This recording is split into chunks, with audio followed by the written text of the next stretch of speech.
Fusca é um barco elegante, é um navio bonito, isso é evidente também através do modelo. Em 1992, um navio deslizou para a água no porto de Kobe e fez algo que nenhuma embarcação na história jamais havia feito.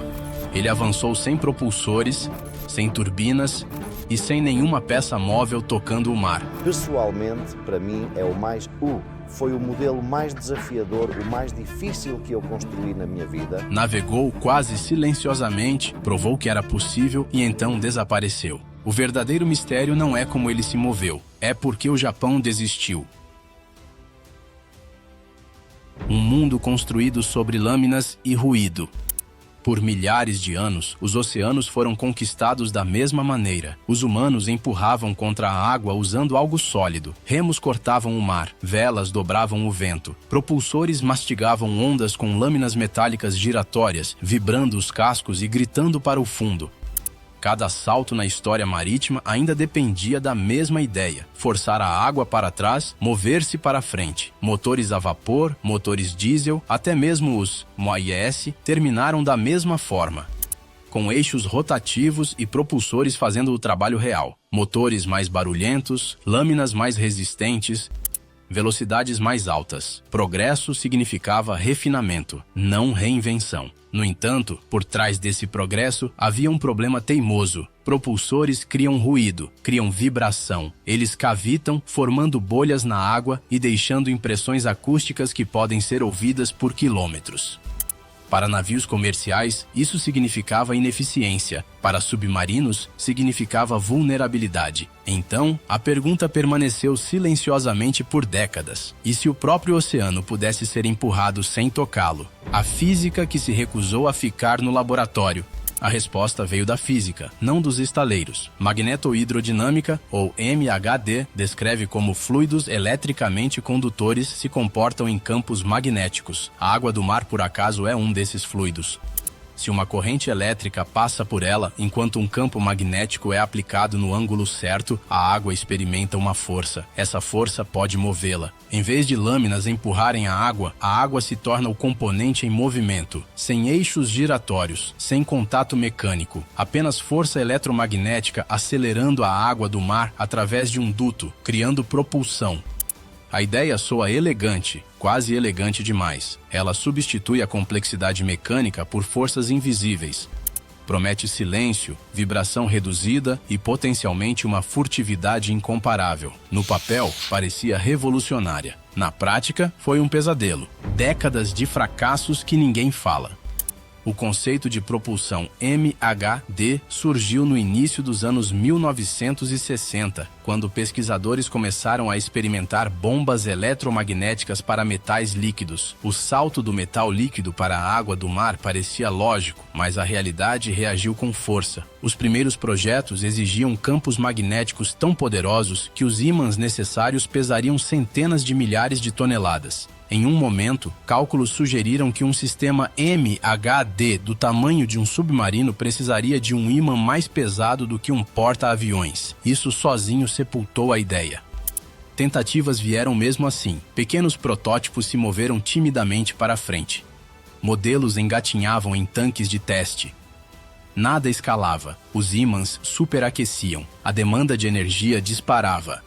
A eficiência despencava no momento em que a resistência real da água do mar entrava na equação. No final dos anos 1960, a maioria dos pesquisadores desistiu silenciosamente. A propulsão MHD tornou-se uma nota de rodapé, ocasionalmente revivida pela ficção científica, mas raramente levada a sério pelos engenheiros. A física funcionava, a engenharia não. E então o Japão se viu em apuros. Crise econômica. Do Japão desencadeia um risco. No final da década de 1980, a economia japonesa estava em ascensão no papel e desmoronando por baixo. Enquanto os preços dos imóveis e das ações disparavam, a inovação na construção naval estagnava. Estaleiros domésticos perdiam competitividade. Navios mercantes e motores vinham cada vez mais do exterior. Para uma nação construída sobre a força marítima, isso foi humilhante. Em resposta, um comitê de pesquisa foi formado com um objetivo ambicioso: provar que o Japão ainda poderia liderar a engenharia oceânica construindo algo que ninguém mais ousava tentar. Não um modelo, nem um demonstrador de laboratório, um navio real. O alvo deles era a propulsão magneto-hidrodinâmica, não porque fosse fácil, mas porque estava inacabada, porque havia falhado em todos os outros lugares, porque se funcionasse, redefiniria o que um navio poderia ser. Isso não era uma aposta comercial, era uma declaração. Construindo o Yamato 1, o casco impossível. O navio seria chamado Yamato. O nome tinha peso. Ecoava o antigo Japão, a ambição da guerra e até mesmo a mitologia cultural. Este Yamato, no entanto, não carregaria armas ou armaduras. Carregaria ímãs. Com apenas 30 metros de comprimento e um deslocamento de 185 toneladas, o Yamato 1 era pequeno comparado aos navios de guerra do passado, mas sua forma imediatamente sinalizava algo diferente. Um casco liso e futurista, sem eixos de hélice, sem lemes no sentido tradicional. A construção em liga de alumínio reduziu o peso e evitou interferência magnética. Cada escolha de material importava. Mesmo uma pequena perturbação eletromagnética poderia paralisar o sistema de propulsão. O desafio mais difícil era a colocação. Os propulsores MHD precisavam do fluxo direto de água do mar, o que significava que eles tinham que ser embutidos no casco propriamente dito. Os engenheiros esculpiram reentrâncias na parte inferior do navio, formando túneis de entrada e exaustão que canalizavam a água através dos propulsores magnéticos. No convés, geradores a diesel esperavam, não para girar hélices, mas para alimentar com eletricidade o sistema de propulsão mais complexo já instalado em um navio, dentro do coração magnético do navio. Cada unidade MHD era massiva, complexa e implacável. Bobinas supercondutoras formavam o núcleo, dispostas em pares ao redor dos dutos de água do mar. Para funcionar, elas precisavam ser resfriadas a temperaturas próximas do zero absoluto, utilizando hélio líquido. Nessas temperaturas, a resistência elétrica desaparecia, permitindo que correntes imensas circulassem sem perdas. O sistema criogênico sozinho era uma conquista de engenharia. Múltiplas camadas isolavam as bobinas do calor ambiente. Câmaras de vácuo bloqueavam a transferência térmica. O hélio líquido absorvia constantemente o calor intruso e o transportava para fora. O campo magnético gerado era tão intenso que testes iniciais com uma única bobina atraíam objetos próximos a mais de 1 metro de distância. Esse risco forçou os projetistas a dividir o campo entre várias bobinas, reduzindo a atração indesejada enquanto mantinham o impulso. Quando tudo foi instalado, a propulsão consumia quase 70% do deslocamento do navio. O Yamato 1 era, em essência, um experimento magnético flutuante que por acaso se movia. Testes no mar, limites e silenciosa decepção. Em junho de 1992, o Yamato 1 finalmente entrou na água no porto de Kobe. O processo de inicialização levou quase 2 semanas. Criostatos precisavam ser pré-resfriados por dias antes que o hélio líquido pudesse ser introduzido. Só então a corrente elétrica podia lentamente energizar as bobinas até o estado supercondutor.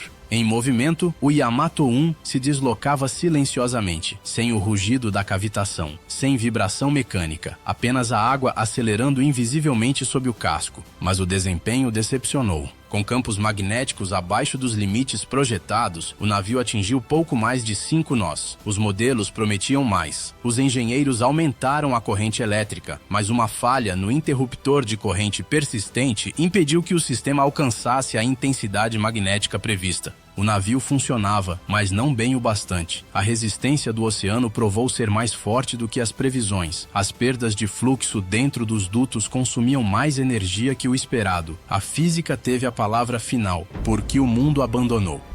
Após os testes, os engenheiros analisaram os resultados com brutal honestidade. A propulsão MHD funcionava exatamente como a teoria previa. O problema era a escala. Para rivalizar com a propulsão convencional, futuros navios precisariam de campos magnéticos superiores a 20 teslas, muito além das capacidades do Yamato 1. Isso significava ímãs maiores, mais hélio, mais energia e mais tempo só para preparar a partida.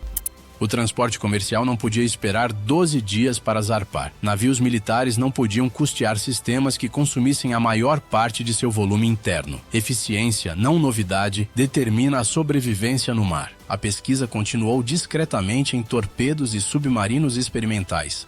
Mas navios MHD em escala total desapareceram dos estaleiros. O Yamato 1 provou o futuro, só que ele não era prático o bastante para existir no presente. Um navio que provou o futuro depois desapareceu.